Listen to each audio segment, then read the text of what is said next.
کھڑے ہو کر وہ ان پر چلانے لگے، جبکہ ان کی اچھی آواز پر وہ بمشکل خود پر ضبط کر پائے تھے۔ کیا تم بھول گئے ہو کون بڑا ہے؟ اور اگر میں نے تمہیں زبان دی ہے تو وہ میں ہر حالت میں اپنا کہا پورا کروں گا۔ ماہ رخ دستگیر کی دلہن بنے گی اور جلد بنے گی، تم بس حوصلہ کرو۔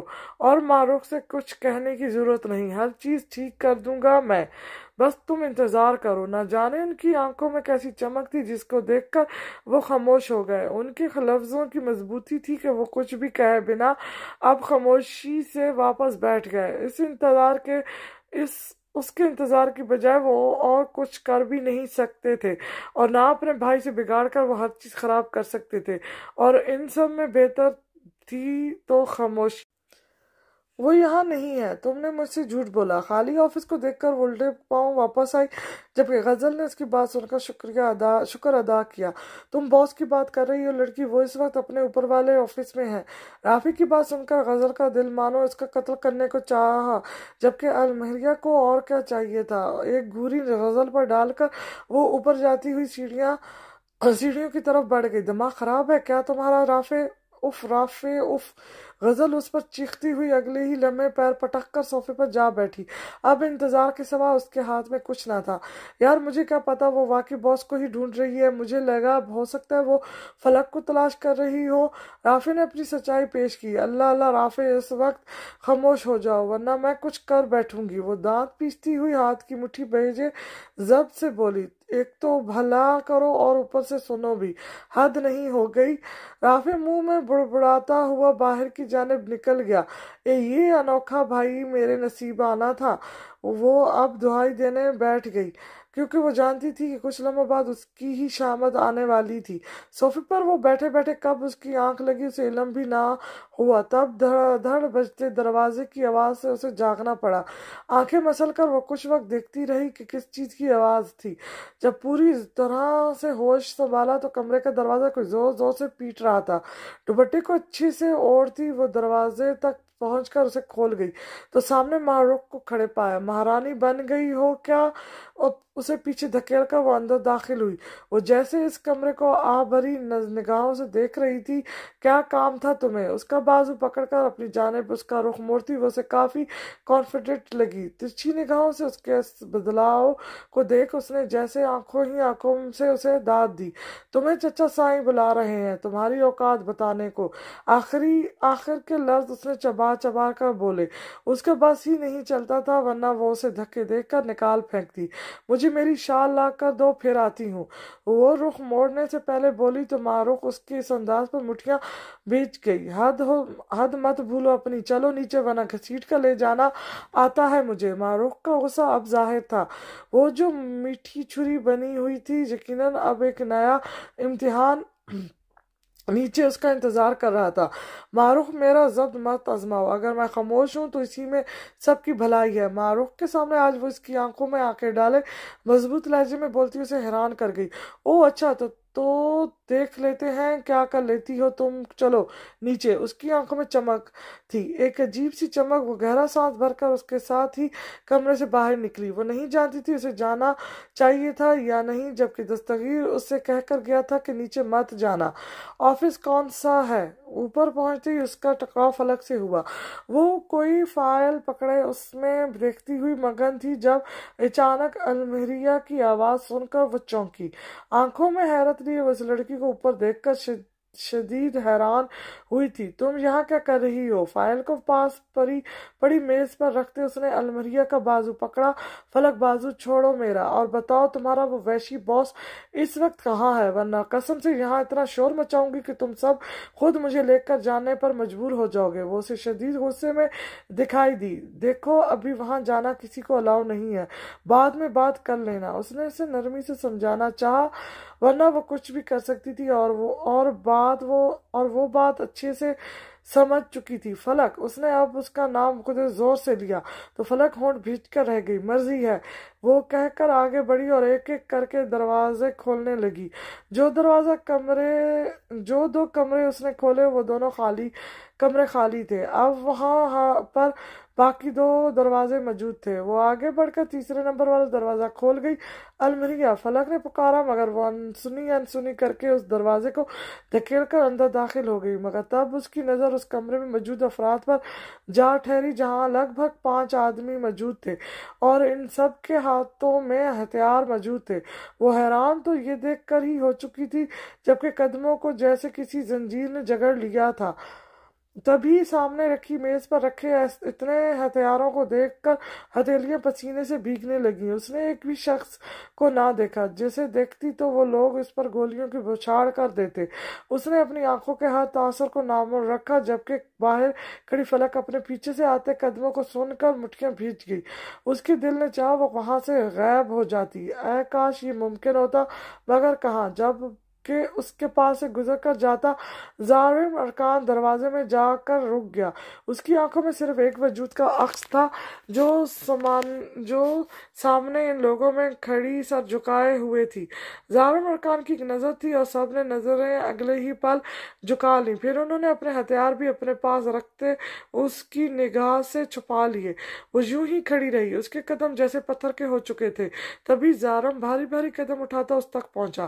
اس کی آنکھوں سے اس پل وحشت سی ٹپک رہی تھی، جبکہ بھیجے ہوئے جبڑے اور مٹھیاں گواہ تھی کہ وہ اپنے اندر کا اشتعال دبا رہا تھا۔ اپنے سامنے کسی کی موجودگی محسوس کرتی اگلے ہی پل اس نے باہر کی جانب دوڑ لگا دی۔ وہ بیگز وہ وہیں چھوڑ گئی، جبکہ کسی نے بھی اب ایک نگاہ نہ اٹھائی تھی۔ جانتے تھے اگر ایک نظر بھی اٹھاتے تو ظالم ارکان ان کا کیا حال کرتا۔ اس کے باہر نکلتی ہی فلک بھی اس کے پیچھے بھاگی۔ وہ اتنی تیزی سے نیچے کی جانب گئی تھی جیسے وہ سب لوگ ہتھیار لیے اس کا پیچھا کر رہے تھے اور مانو اسے جیسے اپنی جان بچانی تھی۔ یہ آ گئی چچا سائیں۔ معروق زاریہ کو لیے نیچے آئی تو سامنے حویلی کے تمام افراد اور کئی ملازم بھی موجود تھے۔ اس حویلی کی خواتین کے سامنے زبان چلا کر کیا ثابت کرنا چاہتی ہو تم، 2 کوڑی کی لڑکی؟ اس سوال پر وہ چونکی، پھر اس نے نظر اٹھا کر وہاں موجود تمام خواتین کے چہرے پر پھیلی مسکراہٹ دیکھی، یعنی ان لوگوں نے اس کے خلاف ان سے باتیں کی تھی۔ میں نے کسی سے کچھ نہیں کہا چچا۔ ابھی اس کے لفظ مکمل بھی نہ ہوئے تھے جب دستگیر کے والد نے ہاتھ میں پکڑا چائے کا کپ جس میں گرم چائے موجود تھی زمین پر عین اس کے پیروں کے پاس پٹک دیا۔ وہ کپ کچی کچی میں بکھرا، جبکہ اس میں موجود گرم چائے اس کے پیروں پر جا گری۔ وہ درد سے ہونٹ بھیج گئی۔ وہ چائے شاید جان بوجھ کر اتنی گرم لائی گئی تھی۔ وہ جانتی تھی وہاں ہر چیز سے اسے بس وہ لوگ اذیت پہنچانا چاہتے تھے۔ وہ نہیں جانتی تھی کیا ہونے والا تھا۔ اس کے دل نے شدت سے دستگیر کو پکارا، کاش وہ جلد یہاں ہوتا تو ان سب سے وہ اسے بچا لیتا۔ اس کی جنگ اپنوں سے ہی تھی تو وہ کیا کرتی؟ عجیب سی بے بسی تھی۔ چچا سائیں، یہ مجھ سے وہ شال بھی مانگ رہی تھی جو آپ نے مجھ سے لانے کا کہا تھا۔ اس کی اتنی جرأت ہو گئی۔ معروف نے تیل چھڑکنے کا کام کیا، کیونکہ اس پر تمہارا حق نہیں۔ زاریہ آپ کی بات چپ نہ رہی۔ زبان چلاؤ گی تم؟ دستگیر کے بابا صاحب اس کی جانب بڑھے۔ اگلے ہی لمحے انہوں نے اس کا بازو سخت گرفت میں لیتے قدم حویلی کے باہر کی جانب بڑھا دیے۔ وہ ان کے ساتھ کھینچی ہوئی چل دی۔ چچا سائیں چھوڑیں مجھے، چھوڑیں چچا آئی، وہ چیختی رہی اور سب اس کا تماشا دیکھتے رہے، جبکہ بابا سائیں اسے سیدھا حویلی کے پیچھے بنے اس کمرے میں لائے جہاں حویلی کا بیکار سامان رکھا جاتا تھا۔ اس سیدھا سے کمرے میں لا کر اس کا بازو چھوڑتے ہی وہ اسے زمین پر پٹک گئے۔ یہ اوقات ہے تمہاری، یہاں پڑی رہو۔ تم ہم سے زبان چلاؤ گی، ہمارے سامنے بولو گی؟ وہ سخت نفرت کی نگاہ سے اسے دیکھتے ہوئے بول رہے تھے، جبکہ وہ مٹی سے بھری زمین پر گری اب کھانسنے لگی تھی۔ وہ اندھیرے کے سوا کچھ نہ تھا، اور ایسے میں اس پر جو خوف طاری ہوا وہ ان میں سے شاید سبھی جانتے تھے کہ وہ بچپن سے اندھیرے سے خوف کھاتی تھی۔ چچا سائیں، میں نے کچھ نہیں کہا، مجھے باہر جانے دے، وہ التجا کرتی ہوئی بولی۔ دستگیر نہ جانے کہاں رہ گیا تھا، یہاں ہی پڑے تو جب تم مر جاؤ گی تو تمہیں دفنا دیا جائے گا۔ وہ کتنے بے حس تھے، کتنے ظالم بنے ہوئے تھے، کیا انہیں ذرا پرواہ نہ تھی کہ وہ ان کے سگے بھائی کا خون تھی؟ وہ ان کی اپنی تھی اور ان کے ہی خون کی تھی۔ آخر کیوں کسی کو بھی اس کی پرواہ تک نہیں تھی؟ نہ دادا، نہ دادی، نہ کوئی چاچا۔ آخر کیوں وہ ہمیشہ سے ان کی نفرت کے سائے میں تلے ہی رہتی آئی تھی، اتنی نفرت جو اس کی موت چاہتی تھی۔ وہ اس کی زمین پر پڑے اس وجود پر ایک نگاہ ڈال کر ہنکار بھرتے باہر نکل گئے۔ باہر سے جو ہلکی سی مدھم سی روشنی داخل ہو رہی تھی، دروازہ بند کر دینے سے وہ بھی آنا بند ہو گئی۔ اس اندھیرے کمرے نے اس پر خوف طاری کیا۔ وہ بامشکل اٹھ کر بیٹھی، اپنے ٹانگوں کے گرد بازو لپیٹتی اللہ کو پکارنے لگی۔ اس اندھیرے میں اس کا ساتھی اور کون تھا؟ اللہ کے سوا آپ کا کون ہوتا ہے؟ ہر رشتہ کبھی نہ کبھی چھوڑ دیتا ہے، مگر اللہ وہ تو ہمیشہ ہوتا ہے، ہر پل ہر سیکنڈ۔ تم نے کیا کر دیا المہیا؟ فلک اس کے کمرے میں داخل ہوتے ہوئے بولی، جو بیڈ پر بیٹھی انگلیوں سے کھیل رہی تھی۔ اس کا سر جھکا ہوا تھا، تبھی وہ اس کے چہرے کے ریئیکشن نہ دیکھ پائی۔ میں تمہارے باس کا منہ توڑنے گئی تھی، میں اسے پوچھنا چاہتی ہوں وہ چاہتا کیا ہے۔ شکر کرو میں نے اس کا کچھ کیا نہیں ان سب لوگوں کے سامنے۔ وہ تو ہتے سے ہی اکھڑ گئی، جبکہ اندر داخل ہوتی غزل اپنے پیچھے سے آتے قدموں کی آواز سن کر چونکی اور باہر ہی رک گئی، جبکہ اندر کھڑی المریا اب بھی فلک پر چلا رہی تھی۔ جب وہ ہاتھوں میں بیگز پکڑے پہلی بار اس کے کمرے میں داخل ہوا، بھاری بوٹوں کی آواز سن کر وہ تھمی۔ اس نے محض ان بوٹوں کو دیکھا، وہ وہی تھی جنگل والے شخص کے بوٹ۔ تو کیا یہی وہ باس تھا؟ اس نے ایک نظر بھی اس شخص کے چہرے پر نہ ڈالی، جبکہ فلک اب خاموشی سے باہر نکل گئی۔ اب ظالم وہ بیگز بیڈ پر رکھنے لگا۔ جب وہ غصے سے ان بیگز کو دیکھتی آگے بڑھی اور ان بیگز کو اٹھا کر اس کے قدموں پھینک کر چلانا شروع ہوئی، تم وحشی درندے، نہیں چاہیے مجھے تمہاری بھیک، آخر چاہتے کیا ہو تم؟ کیوں رکھا ہے تم نے مجھے یہاں؟ کیا سمجھتے ہو تم مجھے اپنی ان گھٹیا لڑکیوں کی طرح جو تمہارے آس پاس گھومتی ہوں گی؟ تو سن لو، میں تمہارا منہ نوچ لوں گی، یہ سب کچھ تم اپنے پاس رکھو۔ یہ کہتے ہوئے وہ باقی کے بچے بیگز اٹھا کر اس کی جانب پھینکتی ہوئی جنگلی بلی بن چکی تھی، جبکہ باہر کھڑی فلک گلا تر کر کے رہ گئی۔ اس کے سامنے بولنے کی جرأت تو ان کی بھی نہ تھی، اور اس طرح چلانا، اس کی آنکھیں ہی نہیں اس کی حرکتیں بھی جنگلی بلیوں والی ہیں۔ تبھی ان کے پاس رافع آ کر کھڑا ہوا۔ اندر سے آتی چلانے کی آواز پر رافع نے غزل کے بات پر سر ہلایا، جبکہ فلک بھی حامی بھر گئی۔ یہ بات سچ تھی۔ بچاؤ، پلیز مجھے کوئی باہر نکالو، پلیز باہر نکالو۔ وہ کب سے وہاں بند تھی اور اب تک کوئی بھی اسے باہر نکالنے نہ آیا تھا۔ وہ اب نڈھال ہو رہی تھی، اس کا وجود خوف کے مارے ٹھنڈا پڑ چکا تھا، مگر کسی کی بھی موجودگی کا اسے احساس تک نہ ہوا۔ آخر کون آتا؟ کیا دستگیر بھی اس سے جان چھوٹنے پر شکر ادا کرے گا؟ کیا اسے کوئی بتائے گا وہ کہاں تھی؟ آخر کون اس کے حق میں گواہی دے گا؟ وہ اب زمین پر ڈھک گئی، اس کے وجود سے ساکت ختم ہوتی جا رہی تھی، اس کی زبان اب خاموش تھی۔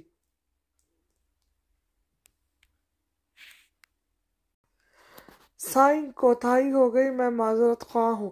اسفیاد اس وقت حویلی کے باہر ہی موجود تھا جب وہاں دستگیر کی جیپ آ کر رکی۔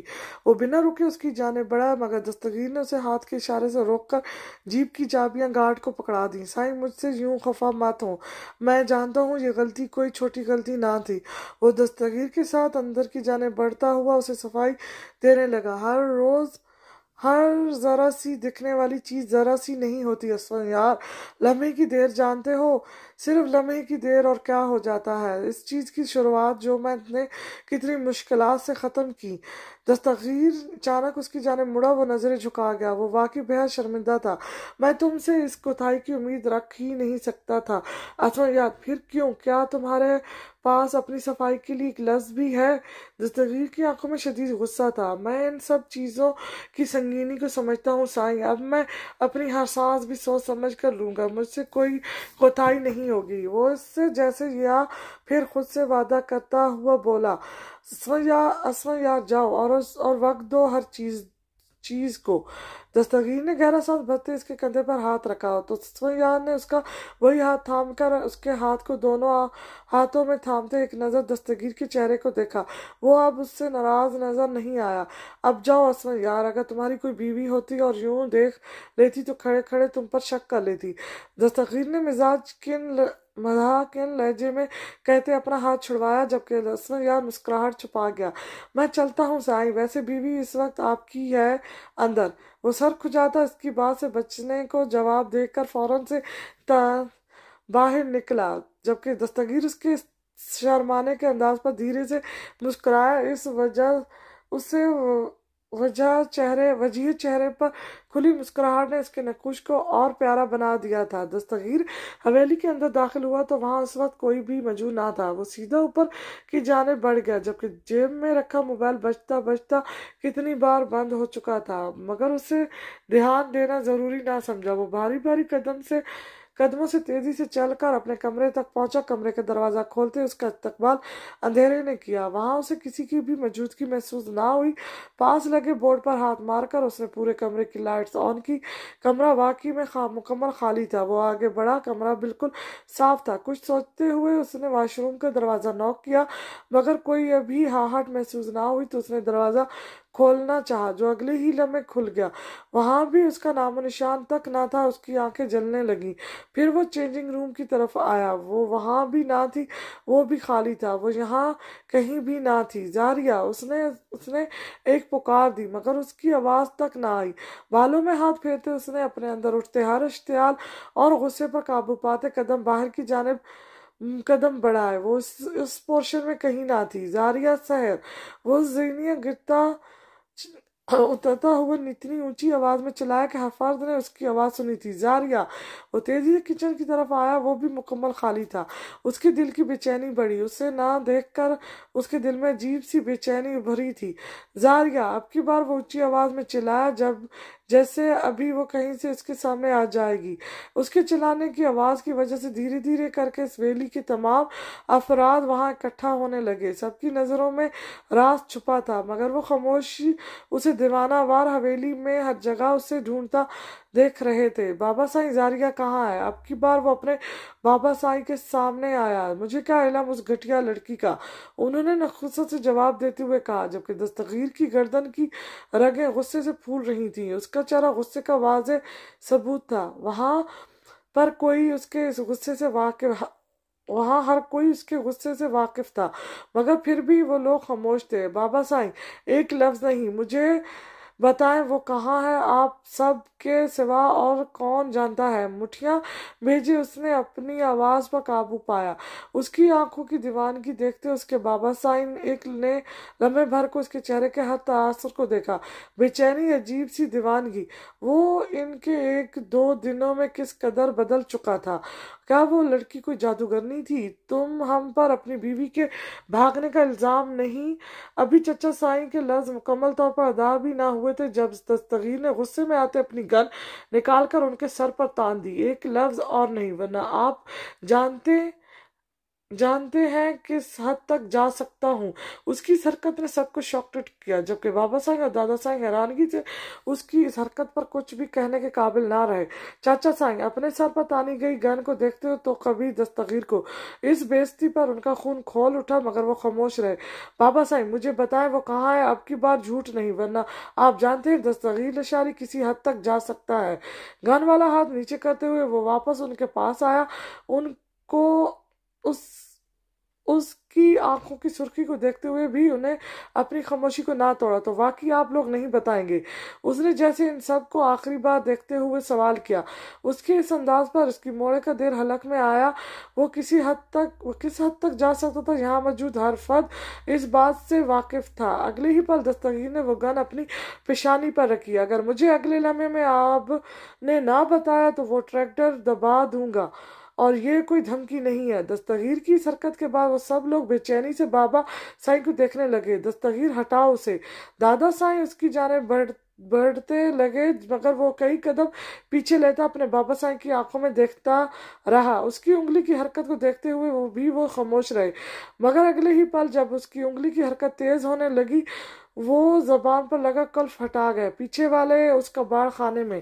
دانت بھیج کر انہوں نے جواب دیا۔ اگلے ہی پل گن پیشانی سے ہٹاتے وہ تیزی سے باہر کی جانب بھاگا، جبکہ اس کو دیکھتے اس کی چچی ان سب کی نظروں سے بچ کر محروق کے کمرے کی جانب بڑھی، جہاں وہ خواب و خرگوش کے مزے لینے میں مصروف تھی، جبکہ اس کے چہرے پر خوبصورت اور طنزیہ مسکراہٹ کھلی تھی، جو اس کے دیکھنے جانے والے خواب کی دین تھی۔ یقیناً محروق سے معافی مانگو،